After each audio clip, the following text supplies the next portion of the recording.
अब आ जाते हैं नेक्स्ट पॉइंट पे। नेक्स्ट है हमारा स्टेट लेजिस्लेचर।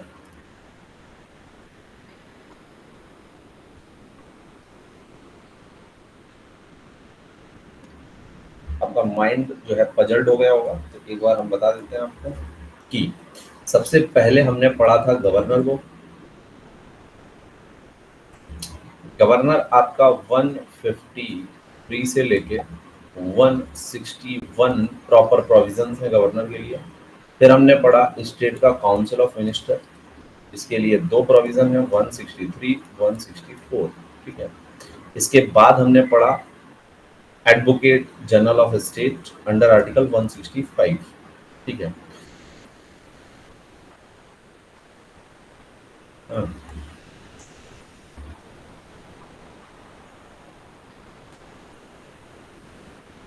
इतना हम लोगों ने रीड आउट कर लिया अभी तक। अब स्टेट लेजिस्लेचर आता है, और स्टेट लेजिस्लेचर में आर्टिकल जो आपको याद रखने हैं तो वो रखनी है 168, 169, 170 और 170। 168 में क्या दिया हुआ है? 168 में दिया हुआ है क्या? वो दिया हुआ है स्टेट लेजिस्लेचर। 168 में डेफिनेशन दी है, जैसे कि मैंने आपको वहां पे बताया था आर्टिकल 79, 80, 81, ऐसा ही कुछ यहाँ पे है। 168 में दिया हुआ है स्टेट लेजिस्लेचर की डेफिनेशन। तो स्टेट लेजिस्लेचर में क्या आएगा? गवर्नर आएगा, लेजिस्लेटिव काउंसिल आएगी,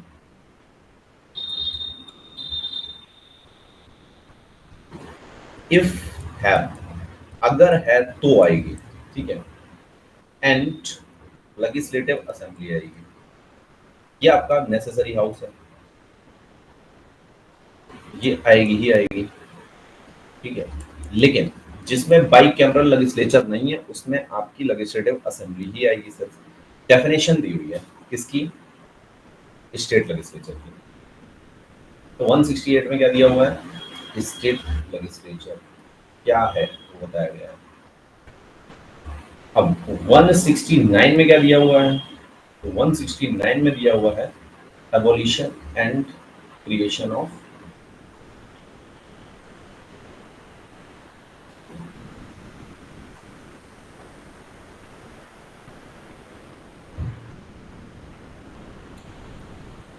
लेजिस्लेटिव काउंसिल।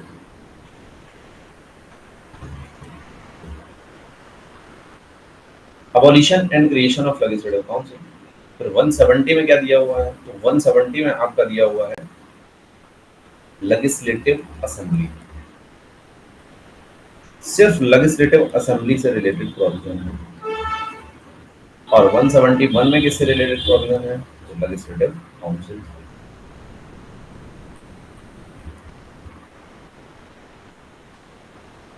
ठीक है, ये चार आर्टिकल आपको याद रखने हैं, जैसे वहां पे हमने याद किए थे आर्टिकल 79, 80 और 81। 79 में पार्लियामेंट की डेफिनेशन दी हुई थी, 80 में डेफिनेशन दी हुई थी राज्यसभा की, 81 में लोकसभा की। वैसे ही यहाँ पे 168 में डेफिनेशन दी हुई है स्टेट लेजिस्लेचर की। 169 में बताया गया है कैसे लेजिस्लेटिव काउंसिल बनेगी और कैसे खत्म होगी, एबॉलिशन एंड फॉर्मेशन। 170 में लेजिस्लेटिव असेंबली की कॉम्पोजिशन दी हुई है ना, कि कितने होंगे मेंबर्स वगैरह वगैरह, है ना। और 171 में यही आपकी दी हुई है लेजिस्लेटिव काउंसिल के लिए कॉम्पोजिशन। तो यहाँ पे दोनों ही कॉम्पोजिशन एंड फॉर्मेशन। फॉर्मेशन मतलब कि कैसे इलेक्शंस होंगे, कैसे आएंगे लोग, है ना, ये सब बताया गया है। इसमें भी लेजिस्लेटिव काउंसिल की कॉम्पोजिशन एंड फॉर्मेशन दी हुई है, ठीक है। चलिए तो बात कर लेते हैं हम लोग। 168 तो समझ में आ ही गया है, 169 और आपको समझा देते हैं, फिर चलते हैं 170 और 171 की तरफ। 169 169 से पहले थोड़ी सी पृष्ठभूमि यानी बैकग्राउंड जान लेते हैं 169 का। देखो 169 की अगर हम बात करेंगे तो 169 की बात करने से पहले आप ये जान लो कि पहले क्या जब कॉन्स्टिट्यूशन बना था तो किस किस स्टेट को लेजिस्लेटिव काउंसिल दिया गया था, ठीक है। तो लेजिस्लेटिव, अच्छा लेजिस्लेटिव काउंसिल का प्रोविजन किया ही क्यों गया स्टेट के लिए, तो याद रखना अगर लेजिस्लेटिव काउंसिल की बात होगी स्टेट के लिए तो जो बड़े बड़े आपके स्टेट थे उनके लिए लेजिस्लेटिव काउंसिल की व्यवस्था की गई थी, यानी बाई कैमरल लेजिस्लेशन की व्यवस्था की गई थी at the starting of constitution, ठीक है। इनसे कहा था आप जो है अपने अपने लेजिस्लेटिव काउंसिल बना लो, तो किस किस के लिए की गई थी व्यवस्था, तो आंध्र प्रदेश,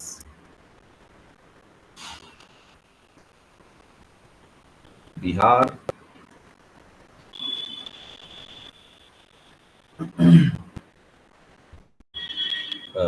आंध्र प्रदेश, बिहार हो गया आपका, मध्य प्रदेश एमपी हो गया, एमपी के बाद आपका तमिलनाडु हो गया, तमिलनाडु के अलावा महाराष्ट्र हो गया,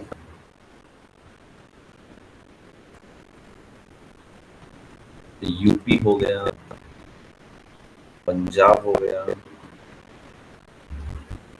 और आपका पंजाब के अलावा तमिलनाडु, मध्य प्रदेश, वेस्ट बंगाल है। कितने हो गए, एक दो, ठीक।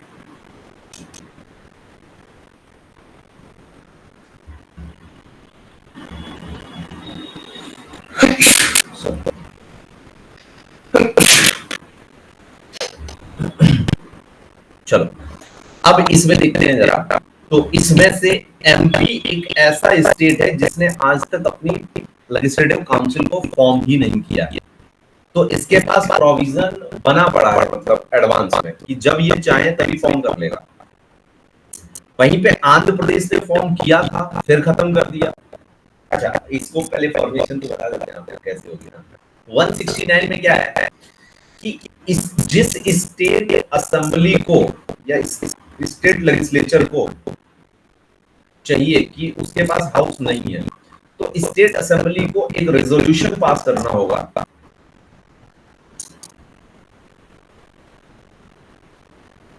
2/3 ऑफ प्रेजेंट एंड वोटिंग से उस स्टेट असेंबली को अगर चाहिए तो 2/3 से, अगर खत्म करना है तो भी 2/3 से, है ना।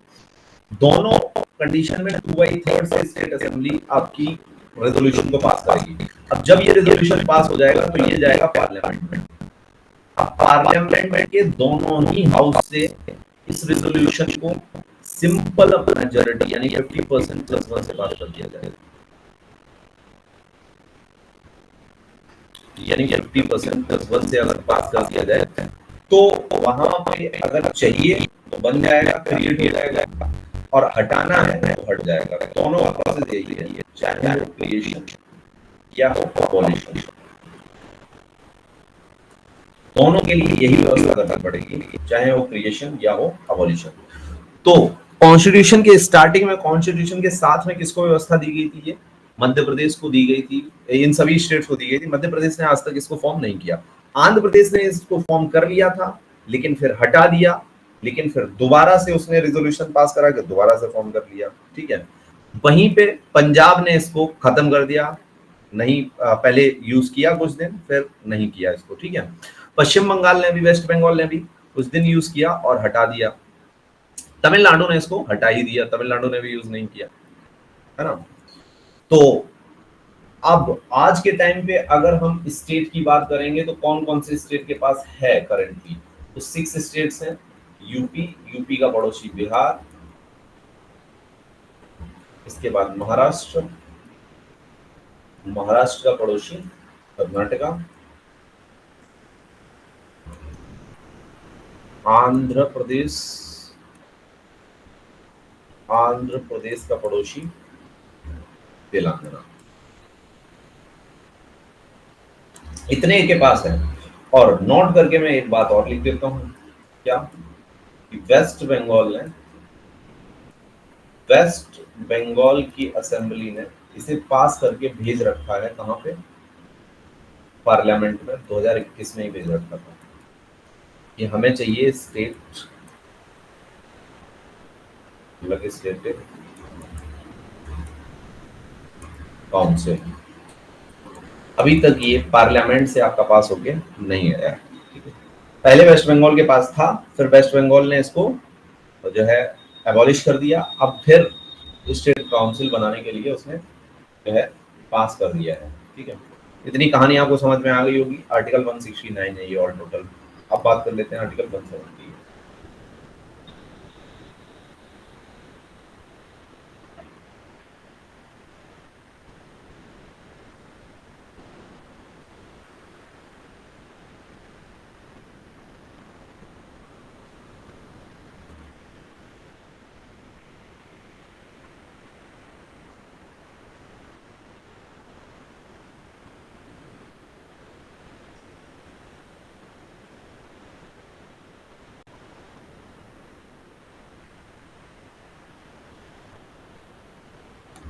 State legislative assembly. चलो, स्टेट लेजिस्लेटिव असेंबली की अगर हम बात करेंगे तो हर स्टेट के पास है, ऑल स्टेट्स, क्योंकि कंपलसरी हाउस है, और कुछ यूनियन टेरिटरी के पास भी है।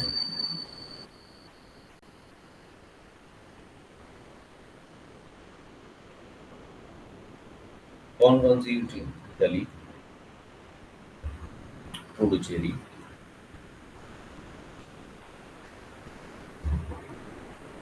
और जम्मू एंड कश्मीर। इन तीन स्टेट जो है स्टेट असेंबली के पास है। अब अगर हम बात करेंगे यहाँ पे कॉम्पोजिशन की,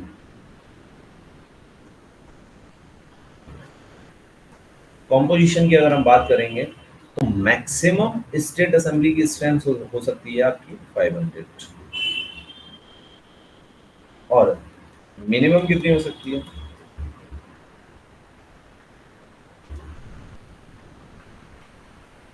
मिनिमम हो सकती है 60,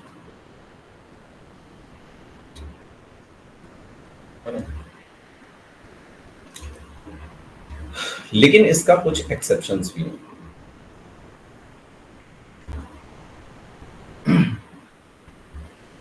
कौन कौन इसका एक्सेप्शन? तो अगर हम देखेंगे किसको, सिक्किम को, तो अभी हमने सिक्किम में थोड़ी देर पहले आपको बताया, सिक्किम में आपका 32, गोवा में आपको देखने को मिलेगा मिनिमम 60। ओके ओके, हाँ 60 करेक्ट, हाँ मिनिमम 60 है ना। गोवा में आपको देखने को मिलेगा 40, मिजोरम में देखने को मिलेगा 40,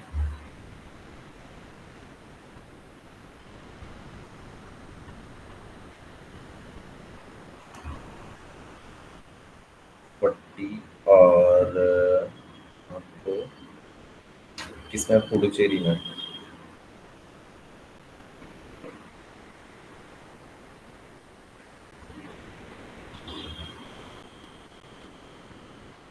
पुडुचेरी में देखने को कितना मिलेगा, सिर्फ 30। ये एक्सेप्शन है इसके। अगर हम बात करेंगे इसकी बात करेंगे स्टेट असेंबलीज की, किसकी बड़ी है स्टेट असेंबलीज? तो सबसे बड़ी स्टेट असेंबली है आपकी यूपी की। यूपी की स्टेट असेंबली में कितने मेंबर्स हैं? 403, सभी को पता है। दूसरे नंबर पे आती है पश्चिम बंगाल यानी वेस्ट बंगाल की। वेस्ट बंगाल की बात करेंगे तो इसमें हो जाती है आपकी 294, और उसके बाद आ जाती है महाराष्ट्र। महाराष्ट्र की स्टेट असेंबली में 288 सीट्स हैं। फिर आ जाती है बिहार,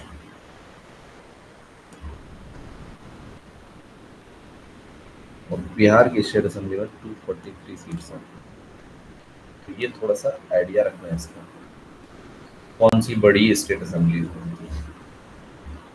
इसके अलावा एक और चीज याद रखनी है, 2019 में आपको पता ही है जम्मू एंड कश्मीर को स्टेट असेंबली दी गई। एक यूनियन टेरिटरी है, ये सभी को पता है। अब इसमें टोटल जो सीट्स रखी गई हैं वो रखी गई हैं 114 में से 24 सीट्स छोड़ रखी हैं हमने पीओके के लिए, और अभी 90 सीट्स यूज हो रही हैं। 90 सीट्स में अगर हम बात करेंगे तो 43 और 47 था सर, कितना याद आ रहा है। 43 और 47 था ना, पक्का ना?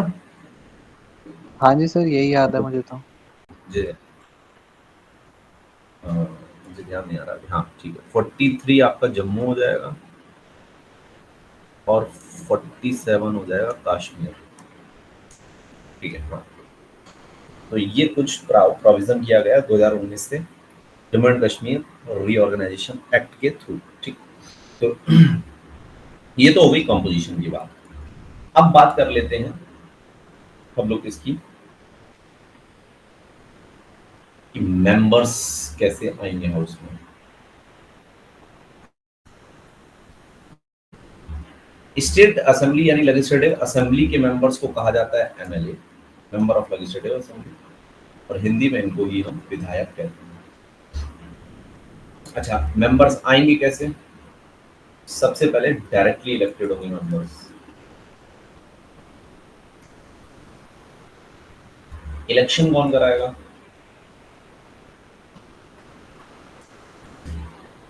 Election conducted by election commission of India. State election commission election नहीं कराएगा, याद रखना ये बात। मेंबर्स के लिए क्वालिफिकेशन क्या है?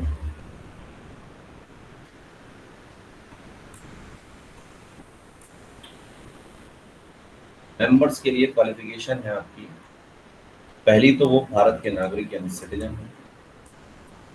दूसरी क्वालिफिकेशन क्या है उनकी? एज, मिनिमम एज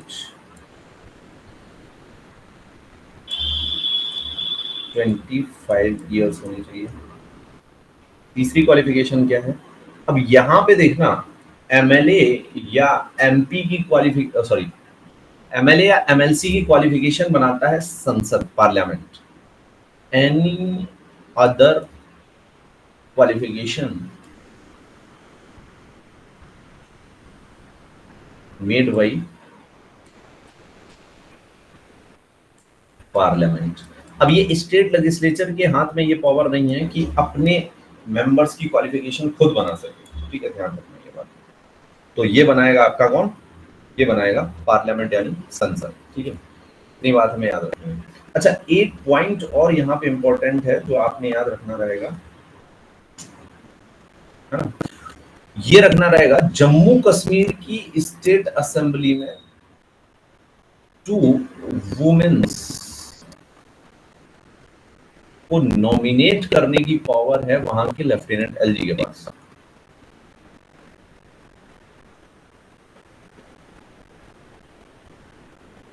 एलजी वहां का लेफ्टिनेंट गवर्नर जो है वो 2 वुमेन मेंबर्स को नॉमिनेट कर सकता है जम्मू कश्मीर की स्टेट असेंबली में, याद रखिएगा।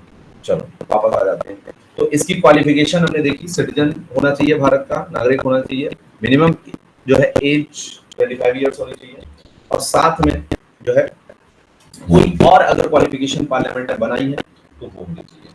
अब इसमें जो है अगर वहां जो एरिया है जो है आपका वो आपका अगर अनुसूचित जाति जनजाति यानी SC ST में आ रहा है तो उस एरिया में आप कंटेस्ट करना चाहते हो तो आप SC ST होने चाहिए। ये सारी क्वालिफिकेशंस जो है इसने बना रखी है पार्लियामेंट में, है ना? अब एक आर्टिकल आता है 192। 192 क्या है? Decision on disqualification.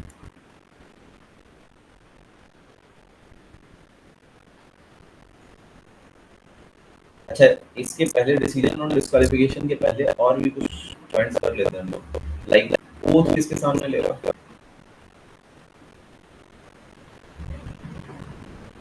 ओथ लेगा आपका स्पीकर या चेयरमैन के सामने।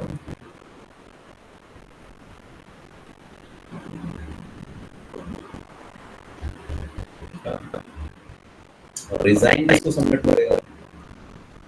सेम स्पीकर या चेयरमैन को रिजाइन सबमिट करेगा। ठीक है, एमएलए को देगा। सैलरी कौन डिसाइड करेगा इसकी? ये स्टेट लेजिस्लेचर डिसाइड करता है। अब ऐसे याद रखो, पैसे के मामले में यूनियन क्यों ही बीच में पड़ेगा, क्योंकि यूनियन को पैसे तो देने नहीं है, तो वो कहेगा पैसे के मामले में बीच में नहीं आ रहे। पैसे आपने जितने एमएलए को देने उतने दो, चीफ मिनिस्टर को जितने देने, अदर मिनिस्टर्स को जितने देने उतने दो। लेकिन क्योंकि गवर्नर जो है वो यूनियन बेस्ड है, सेंटर बेस्ड है स्टेट में, तो फिर सेंटर जो है गवर्नर की सैलरी को तो डिसाइड करेगा, लेकिन देगा सिर्फ स्टेट को सैलरी। ठीक है, इस तरह से थोड़ा सा आइडिया बना करता है दिमाग में कि स्टेट लेजिस्लेचर के मेंबर्स से सैलरी से कोई मतलब नहीं होता यूनियन को। वो कहता है तुम्हें जितनी देनी है उतनी दे दो, बनाना अपना लॉ और भी बनाना। ठीक है, साथ में इनका टर्म कितना होगा मेंबर्स का? तो 5 इयर्स होगा। 5 इयर्स से पहले रिजाइन भी कर सकते हैं और इनको डिस्क्वालीफाई भी किया जा सकता है। डिसीजन ऑन डिस्क्वालीफिकेशन की बात कर लेते हैं।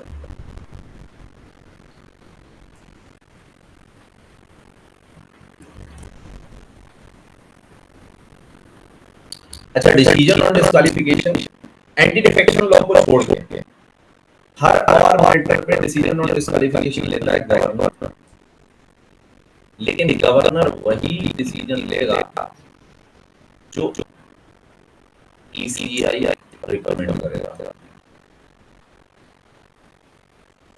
अच्छा, फिर इनकी डिस्क्वालिफिकेशन हैं क्या क्या क्या?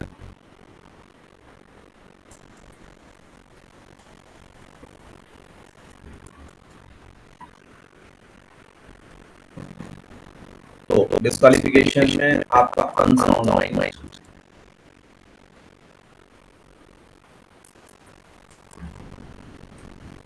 Bankrupt,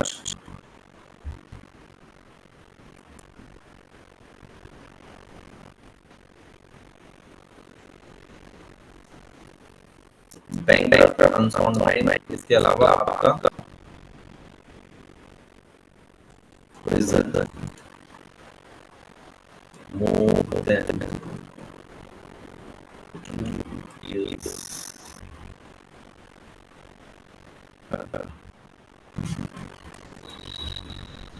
Unfunded bank prison more than years. ये सारी डिस्क्वालिफिकेशन, इन सारी डिस्क्वालिफिकेशन की वजह से तो पहले डिस्क्वालीफाई हो जाएगा। अगर कुछ छुपाता है तो बाद में गवर्नर डिस्क्वालीफाई कर देगा, और अगर एक छुपाता है या कुछ और चीज छुपाता है बाद में डिस्क्लोज होती है तो उसके आधार पे भी जो है गवर्नर क्या कर देगा, उसको डिस्क्वालीफाई कर देगा। ठीक है, तो ये है। बाकी एंटी डिफेक्शन लॉ के अकॉर्डिंग डिस्क्वालिफिकेशन शाखा लॉ के अकॉर्डिंग डिस्क्वालीफाई करेगा।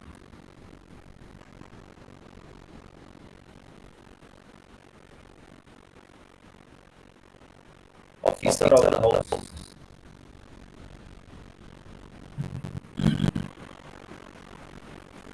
Officer of the House qualify करेगा। ठीक है, Officer of the House in the sense आपका चेयरमैन जो है आपका स्पीकर का। ठीक है, क्लियर है बात यहाँ पर?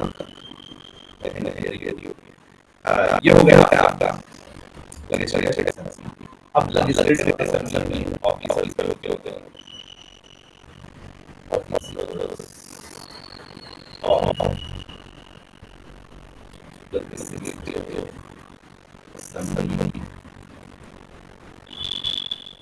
असेंबली में ऑफिसर्स भी होते हैं। एक का नाम है स्पीकर, एक होता है आपका डिप्टी स्पीकर।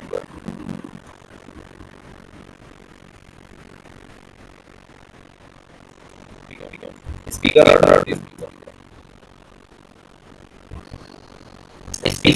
स्पीकर की बात करेंगे तो स्पीकर का और डिप्टी स्पीकर वो था बीबी लाइन कर लेते हैं वो ये इससे पहला पॉइंट मेंबर्स ऑफ हाउस दोनों के दूसरा elected from inside the house.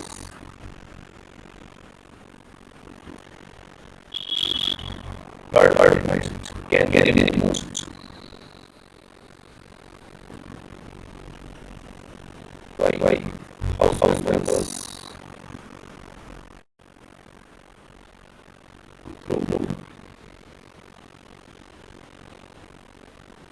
resolution pass very simple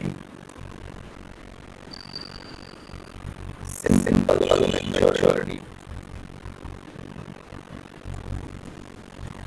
resolution pass very majority अब resolution लाने के लिए याद रखना 14 days आया रखना पड़ेगा resolution जब चल रहा होगा हाउस के अंदर तो उस समय में जिस साल का resolution का होगा वो resolution आपका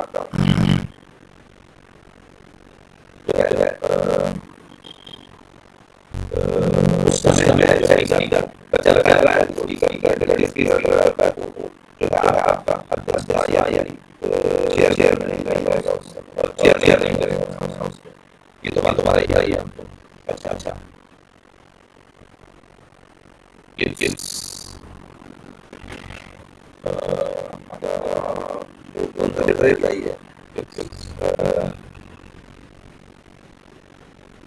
डिसाइडिंग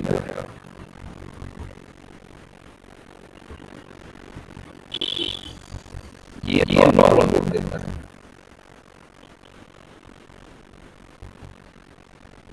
फर्स्ट वोट इसके पास कास्टिंग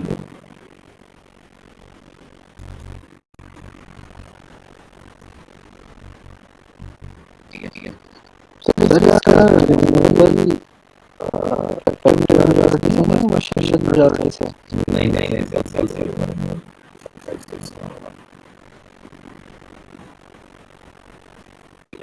सभी का सिंबल था याद रखना चाहे वो अलग डिप्टी स्पीकर हो चाहे वो स्पीकर और डिप्टी स्पीकर हो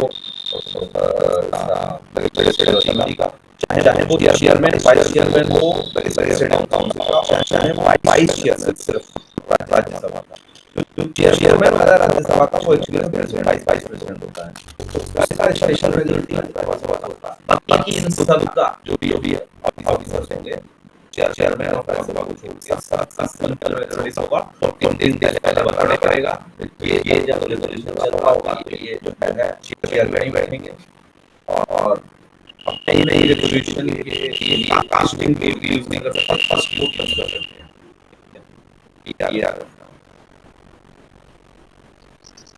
डिप्टी चेयरमैन आपका वो भी मेजॉरिटी से ही होता है मतलब इसी से सिंपल मेजॉरिटी से सबसे सिंपल मेजॉरिटी से 50% प्लस 1 स्पेशल सिर्फ आपका प्रेसिडेंट होता है प्रेसिडेंट एब्सोल्यूट होता है वाइस प्रेसिडेंट सिर्फ राज्यसभा की स्पेशल चाहिए वाइस प्रेसिडेंट तो लोकसभा की सिंपल भी चाहिए अच्छा ठीक है और ये एक ही हाउस में खत्म होता है इनका स्पीकर है तो स्पीकर को लोकसभा में ही निकाल दिया जाएगा या अगर लेजिस्लेटिव असेंबली है तो लेजिस्लेटिव असेंबली में ही निकाल दिया जाएगा इसको मतलब लेजिस्लेटिव काउंसिल में जाने की जरूरत नहीं है उधर राज्यसभा में स्पीकर का हटाने वाला रेजोल्यूशन जाने की जरूरत नहीं उसी हाउस में ही निकाल दिया जाएगा ऑफिसर ऑफ द हाउस की सैलरी डिसाइड फिर से कौन करेगा सैलरी की भी बात आएगी तो स्टेट लेजिस्लेचर ही करेगा सर बट हाई कोर्ट के मेंबर्स जजेस तो आपके 2/3 से होते हैं राइट क्या हाई कोर्ट के जजेस तो आपके 2/3 से होते हैं राइट हाँ वो 2/3 से होते हैं वो जो हाई कोर्ट के जजेस की हटाने की प्रोसेस है जो चीफ इलेक्शन कमीशन को हटाने की प्रोसेस है जो कैग कंट्रोलर एंड ऑडिटर और जनरल ऑडिटर हटाने की प्रोसेस है, जो सुप्रीम कोर्ट के जजेस को हटाने की प्रोसेस है, सब सेम है, ठीक है। और वो है 2/3 प्रेजेंट एंड वोटिंग, एब्सोल्यूट नहीं है वहाँ पे भी, 2/3 प्रेजेंट एंड वोटिंग है, एब्सोल्यूट सिर्फ प्रेसिडेंट के लिए है। चलिए, तो अब इस स्पीकर की और कुछ बातों का डिस्कशन कर लेते हैं कि ये मनी बिल डिसाइड करता है कि बिल मनी बिल है या नहीं है।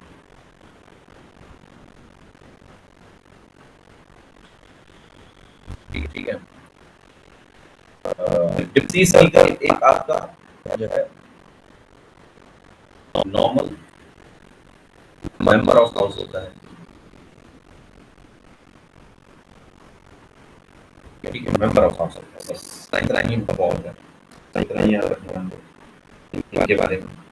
बाकी आपने स्पीकर में पढ़ा ही है, क्या पढ़ा है, वो हाउस का टेम्परामेंट रखता है, कोई बिल आएगा तो उसकी बिना उसकी परमिशन के बिल टेबल्ड नहीं होगा, बिल परमिशन देगा, कोई क्वेश्चन पूछना चाहता है कोई भी मेंबर किसी मंत्री से, मिनिस्टर से, है ना, कि रेल हादसा क्यों हुआ, तो क्वेश्चन तब पूछेगा जब वो स्पीकर को या चेयरमैन को बताएगा, ठीक है, तो वो उसे परमिट करता है, परमिशन देता है। अगर कोई किसी बिल पे जो है वोटिंग होती है, तो वोटिंग का डिसीजन भी आपका कौन देता है, वोटिंग का डिसीजन भी जो है आपका वही देता है, स्पीकर, याद रखना। Decision on voting of bill. अब इसमें आपको कैसे फंसाया जा सकता है, ऐसे फंसाया जा सकता है कि जो सेक्रेटरीट बैठता है नीचे, क्या वो वोटिंग में डिसीजन लेता है कि वोटिंग किसके पक्ष में हुई है, किसके अगेंस्ट हुई है, बिल क्या